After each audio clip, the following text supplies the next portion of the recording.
Hello, my name's Cliff Stevenson and I'm the Helpful Economist. Today we're looking at the issue of whether there's an imminent crisis in the UK electric vehicle industry.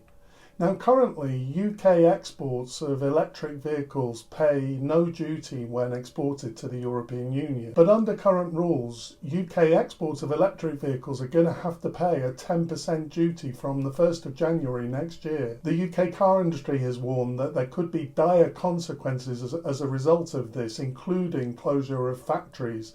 And the UK is already lagging behind in electric vehicle production, so this could be a serious problem. So what's the source of the problem? Well, currently a car imported from a third country into the UK pays a 10% UK import duty, and into the EU it pays a 10% EU import duty. Cars traded between the EU and UK under the Trade and Cooperation Agreement pay zero tariffs, but this only applies to cars of UK or EU origin. Non-originating cars still pay the duty. So for example, an import of a Chinese car into the UK would pay the UK duty of 10%. If it was then exported to the EU, it would pay the EU import duty because it's of Chinese origin. Now, cars have up to 30,000 parts, so what determines origin? As we said, assembly isn't enough to determine origin.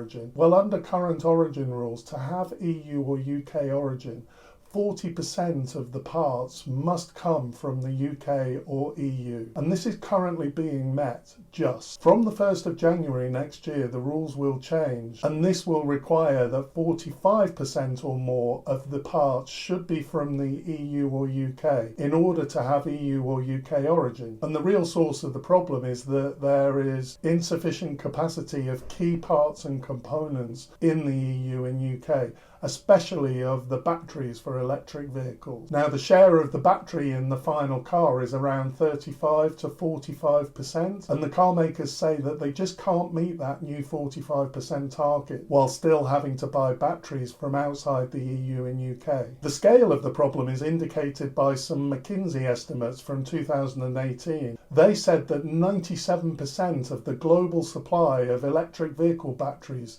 comes from China, Japan and South Korea, that Europe was only supplying 1% of that market. Now, these figures have changed significantly since then because there is massive investment in the EU of battery capacity. But it's going to take time for sufficient capacity to come on stream, so currently UK and EU manufacturers must still use batteries from China, Japan and South Korea. So they're not going to meet these origin rules and the 10% duty will apply. In 2027, the rules are going to get even stricter, where 55% minimum of the parts must be of EU or UK origin. And in addition, the battery must be of UK or EU origin. And the concern in the UK car industry and the EU industry is that this can't be met by this time. If the 10% duty is applied to UK exports, the impact on the UK car industry could be severe. It could make UK cars completely uncompetitive in the European Union. And exports are really important to the UK car industry.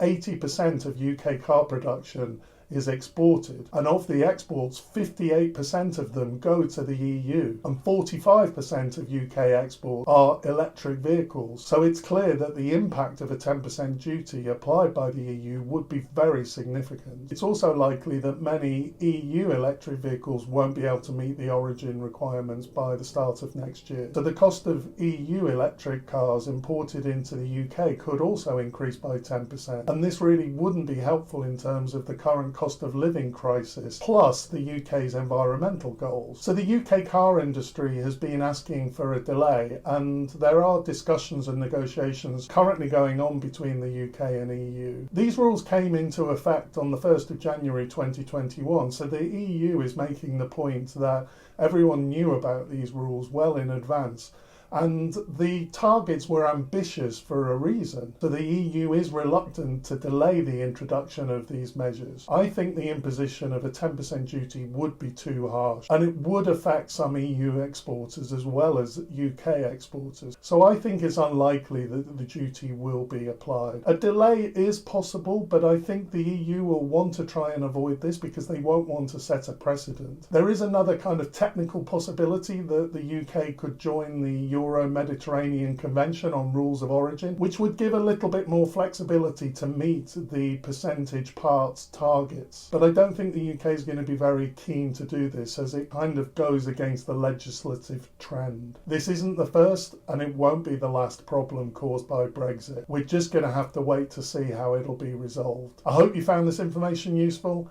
I'm Cliff Stevenson. I'm the Helpful Economist. See you next time.